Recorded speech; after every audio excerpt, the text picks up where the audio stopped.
नमस्कार दोस्तों। आज हम बात करेंगे आप पेरेंट्स की मेंटालिटी को लेकर। अभी मेरी एक यूएस के पेरेंट्स से बात हुई। 6 साल की बेटी है, क्लासिक ऑटिज्म है। दोनों पेरेंट्स बहुत इंटेलिजेंट हैं, दोनों वेल सेटल्ड हैं एंड बच्चे को ऑटिज्म है सम अननोन रीजंस के कारण, पर उन्होंने बहुत मेहनत करके अपने बच्चे को काफ़ी हद तक ठीक कर लिया है। अभी लास्ट ईयर वो इंडिया आए तो एक उनके ही रिलेटिव ने उनसे पूछा कि ऐसा पागल बच्चा क्यों पैदा किया। क्या ये उनकी चॉइस था?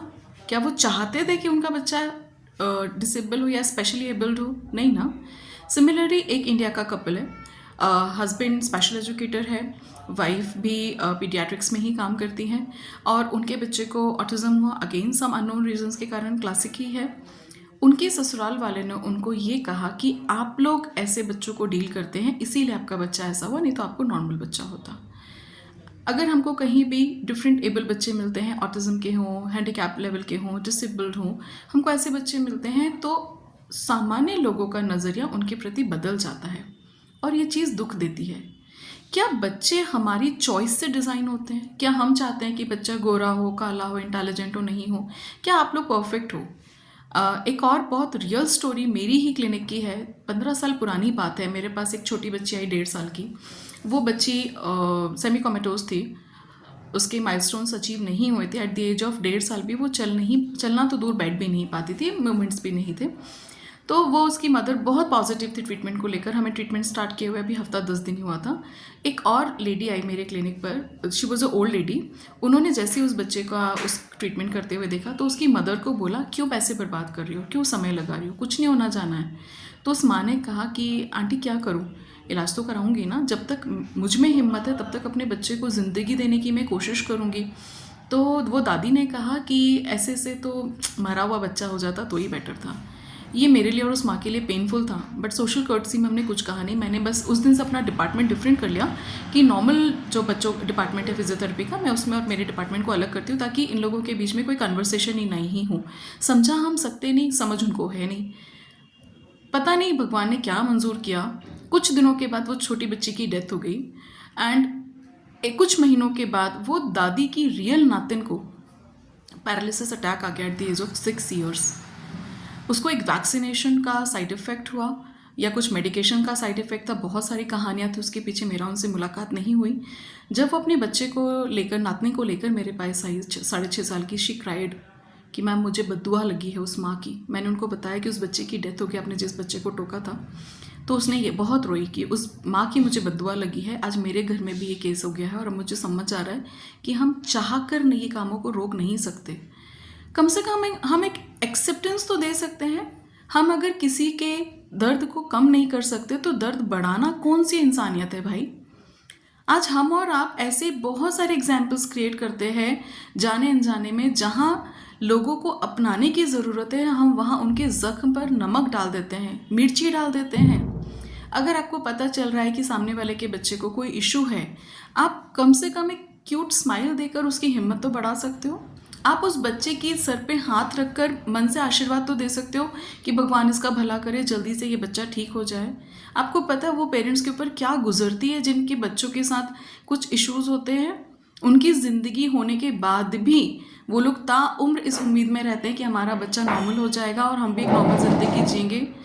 शादी, parties, personal life, social life और स्पेशली अगर वर्किंग मदर्स हो तो उनके लिए तो बहुत स्ट्रगल है अपना वर्क लाइफ बैलेंस करना। हम यहाँ वर्क लाइफ बैलेंस के लिए 70 आवर्स 60 आवर्स की बात कर रहे हैं। उस माँ का सोचिए जो अपना करियर छोड़ के बैठ जाती है। मेरे पास हज़ारों ऐसी मम्मियों के एग्जाम्पल्स हैं जो अपने अच्छे अच्छे जॉब्स छोड़कर बैठी हैं। कोई पुलिस था, कोई मैनेजिंग डायरेक्टर है, कोई बैंक मैनेजर है, कोई कॉरपोरेट एम्प्लॉय है, कोई गवर्नमेंट जॉब में है, डिस्ट्रिक्ट जज है, टीचर्स हैं। सबने अपना जॉब छोड़ा अपने बच्चों के लिए। अपना करियर जिन्होंने ज़िंदगी भर पूरे 20 साल पढ़ाई में, 25 साल पढ़ाई की किताबों में गुजार दिए और आज वो अपने बच्चे के लिए घर पे छोड़कर बैठे हुए हैं ताकि उनका बच्चा नॉर्मल बने। और आपके ऐसे शब्द उनको हिम्मत देंगे कि तोड़ेंगे? एंड व्हाट इफ आपके बच्चे, आपके घर में ऐसा बच्चा हो तो आप क्या करोगे? क्या उसको मार डालोगे? नहीं ना, सेवा करोगे, हिम्मत डालोगे। आपसे भी तो हिम्मत ही मांगी जा रही है। आपसे ये नहीं कह रहे कि एक दिन जाकर उस बच्चे की थेरेपी करा लो या उसकी केयरटेकर बन जाओ। और अगर आप ऐसा कर सकते हो तो प्लीज़ डू इट। अगर आपके आस पड़ोस में कोई एक बच्चा ऐसा है जिसको स्पेशल केयर की ज़रूरत है, उसके पेरेंट्स को बोलो आज जाकर आप मूवी देख कर आइए, हम आपके बच्चे का ध्यान रखेंगे। विश्वास मानिए वो पेरेंट्स ज़िंदगी भर आपका सपोर्ट करेंगे, आपको आशीर्वाद देंगे, आपके लिए थैंकफुल रहेंगे। एक दिन बोल के देखो कि आज तुम खाना मत बनाओ, मैं खाना भिजवाती हूँ, तुम अपने बच्चे के साथ खेलो, या अपने बच्चे को मुझे दे दो, मैं उसके साथ खेलती हूँ। आप उस बच्चे को देखकर स्माइल कीजिए, वो बच्चा आपको देखकर स्माइल करेगा। एक 6 महीने की बच्ची मेरे डिपार्टमेंट आती थी, उसकी कार्डियक सर्जरी हुई थी 1.5 महीने की उम्र में, और वो बच्ची कुछ मूवमेंट नहीं देती थी। हम लोग माइलस्टोन्स अचीव करने की कोशिश कर रहे थे।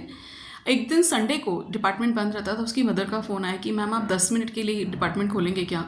मैंने कहा कि सॉरी संडे है, मेरा भी फैमिली डे होता है। तो बोले मैम क्या है ना कि वो सिर्फ आपके डिपार्टमेंट में आकर आपको देख के स्माइल करती है, तो हम उसकी स्माइल देखना चाहते नहीं, तो आज पूरा दिन उसकी स्माइल देखे बिना गुजर जाएगा। And that was painful for me and at the same time overwhelming. मुझे अच्छा लगा, मैंने उनको बुलाया, 2 घंटे उस बच्चे का ट्रीटमेंट किया, उसके साथ खेला, ट्रीटमेंट नहीं किया, उसके साथ खेला, और उस दिन वो खिलखिलाई और उसकी माँ बहुत खुश थी, क्योंकि ये वो टाइम है जब हम हाथ में फ़ोन लेके नहीं चला करते थे रिकॉर्डिंग्स के लिए, रिकॉर्ड नहीं किया, पर वो माँ बहुत खुश थी। उस दिन उसके फादर भी थे, उसके फादर ने माना कि हाँ बच्चा डिपार्टमेंट आके खुश होता है, वो मुझे देख के स्माइल करता है, कोशिश करता है कि वो मेरी बातों पर इंटरैक्ट करे। हम क्या मांगते हैं? सिर्फ एक छोटी सी सपोर्ट स्माइल के वे में, एक छोटी सी उम्मीद, छोटी सी हिम्मत दे सकते हो, प्लीज़ देने की ज़रूर कोशिश कीजिए। हमारे आस पड़ोस में बहुत सारी फैमिलीज़ हैं जो किसी ना किसी वे में स्ट्रगल कर रही हैं। अगर हम उसके स्ट्रगल में थोड़ा सा सहभागी बन जाते हैं, यकीन मानिए कुंभ जाकर नहाने से और गंगा स्नान करने से ज़्यादा पुण्य हम अर्जित करेंगे। पता नहीं कितने पापों को धो सकते हैं, क्योंकि हम उसकी मदद कर रहे हैं जिसको ज़रूरत है।